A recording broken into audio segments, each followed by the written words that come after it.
अक्टूबर 2005 को ये company list होती है around 120 rupees and the same company October 2007 को अराउंड 400 रुपीज होती है। यानी कि अगर आपने पैसे लगाए होते तो सिर्फ इतनी कम ड्यूरेशन ऑफ टाइम में आप अराउंड 4 टाइम्स रिटर्न अर्न कर सकते थे। बाहर में गई है FD and normal return year on year, अब तो just millionaire. But in next 12 month वो स्टॉक 400 से सीधा ड्रॉप होके 40 पे आ जाता है। इन्वेस्टर्स की सारी थ्योरीज ट्रैश्ड।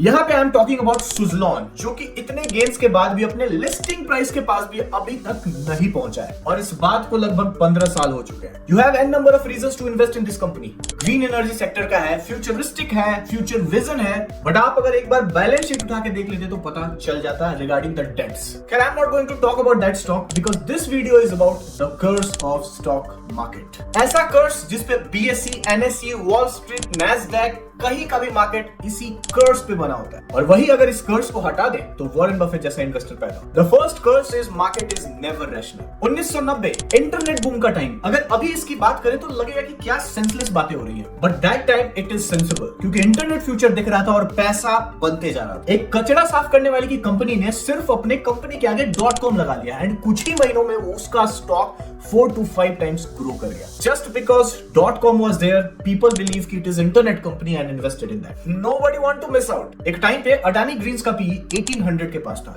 बट वहां पे भी बाइंग हो रही थी। How rational is that? 1990s में वॉरेन बफेट ने एक भी इंटरनेट स्टॉक को टच नहीं किया just because valuation was not correct, just because उनको बिजनेस समझ नहीं आया। दिस सीम्स वेरी रीजनेबल कि आपको इन्वेस्टमेंट समझ नहीं आया, आप दूर हो, but can you do it for like 10 long years जहां पे हर कोई अपने पैसे को लगा के 2 टाइम्स 3 टाइम्स कर रहा है, वहां पे you are just seeking return of 10 to 20% year on year. That requires some real guts जहां पे दूसरों के पैसे मल्टीप्लाई हो रहे हैं and you are just standing there with your position. Think about this. When we invest we all know to check balance sheet, valuation ratio, market, products and future perspective. But normally ऐसा होता है कि because in past it has given 50% return, let's buy it क्योंकि future तो इसी का है। The impact of compounding and the power of value investing सिर्फ और सिर्फ तभी ही मीनिंग करेगा जब आप लॉन्ग रन में रेशनल रहो। The second curse is too much information. It is always been said कि जितना ज्यादा इंफॉर्मेशन उतना सही decision. Well, in stock market ऐसा नहीं होता। Every information is call for action. That means to से use that information and act on it. Let's say कि आपने एक कंपनी में इन्वेस्ट किया फॉर लॉन्ग टर्म एंड अभी उसने अपनी अर्निंग रिलीज करी,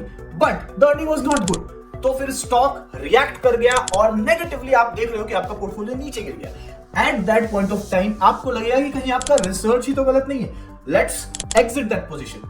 और वहीं पे अगर अर्निंग अच्छा आ जाता है, you see a massive growth in just few days and you will be feeling like कि साल भर का रिटर्न तो सिर्फ और कुछ हफ्ते में आ गया। Let's exit this position. That is call for action. और अगर बार बार करते हो, you have to pay taxes, you have to pay exchange charges and there are multiple charges जो कि आपको देने पड़ेंगे। Every stock exchange is built on transaction. Stock exchange, government, आपका ब्रोकर, एवरीबॉडी वांट्स कि आप ट्रांजैक्शन करो। जितना ज्यादा आप ट्रांजैक्ट करोगे उनका उतना ही ज्यादा फायदा है। They will charge tax, they will charge transaction charges and all other stuff. But the point is that आप प्रॉफिट में रहते हो या लॉस में रहते हो, that has nothing to do in their building. Stock exchange कोई सा भी हो, इधर वो इंडिया का या बाहर का, they are all built on that and that's how they earn revenue। हमेशा वो चाहेंगे कि आप कुछ ना कुछ ट्रांजैक्शन करते रहो, बाई सेल करते रहो, उनका कमीशन बनता रहे एंड वो मजे करते रहे। आप क्या कर रहे हो दैट डज नॉट मैटर। आपको जान के हैरानी होगा कि Warren Buffett Bloomberg terminal use नहीं करते। वेल, ब्लूमबर्ग टर्मिनल बड़े बैंक्स या फिर बड़े इंस्टीट्यूशंस यूज करते हैं बिकॉज वहां पे इंफॉर्मेशन, कंप्लीट इंफॉर्मेशन रहती है एंड रियल टाइम इंफॉर्मेशन आपको मिलती है, बट वॉरेन बफेट यूज नहीं करते। एंड आपको एक और चीज बताता हूं कि वॉरेन बफेट का ऑफिस जो है वॉल स्ट्रीट से काफी दूर पे है because he just want to stay away from all the noise that is going around कि क्या चल रहा है, because that all impact the psychology of investor. That's why too much information is curse. The next is reverse psychology. जब bull market चल रहा होता है तो हर जगह पॉजिटिविटी फैली होती है, सारे स्टॉक अच्छे रिटर्न दे रहे होते हैं एंड हर जगह ऐसा लगता है कि buying buying buying, next future is coming, new returns are coming and multiplying the money. But when there is bear market, bloodbath होता है, हर जगह loss loss loss and everyone is like कि स्टॉक मार्केट में नहीं जाना है because that is a place जहां पे आप अपने सारे कैपिटल को साफ कर देते हो। But fundamental investor loves bear market. Reason is very simple कि जो भी फंडामेंटली स्ट्रॉन्ग स्टॉक्स हैं at that period of time it is available for cheap, तो वो भर भर के खरीदे जाते हैं and that is strategy of every fundamental investor and everyone wants कि चीप वैल्यूएशन पे एक अच्छा स्टॉक उठाएं क्योंकि in the future stock market is going to go up, justify the valuation and multiply the returns. अभी सुनने में बड़ा लॉजिकल लग रहा है, but can you do the buying when stock market is falling day by day? हमेशा दिल में एक भय लगा रहेगा, एक डर बना रहेगा कि कहीं और ज्यादा लॉस ना हो जाए, कहीं मेरा कैपिटल साफ ना हो जाए. That will stop you from buying.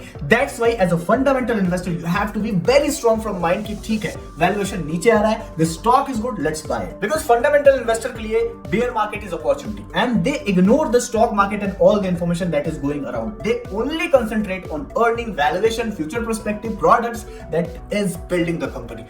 Prices तो ऊपर नीचे होते रहते हैं. If you have started your career in value investing, in fundamental investing, तो आपको पता करना पड़ेगा कि उस स्टॉक की रियल वैल्यू क्या है, क्योंकि मार्केट में कुछ ना कुछ न्यूज चलता रहेगा, कुछ ना कुछ दिया जाएगा आपको कि आपको एक इंफॉर्मेशन दिया जाएगा, act on it, but real value you have to determine. Market will be bothered जब सेल्स नीचे रहेगा, मार्केट विल बी बॉदर्ड जब सेल्स ऊपर रहेगा, तो कहीं ना कहीं हर जगह कुछ ना कुछ होते रहेगा. तो गाइस आई गेस आज के लिए बस इतना ही, चलते हैं, फिर मिलेंगे, बाय बाय.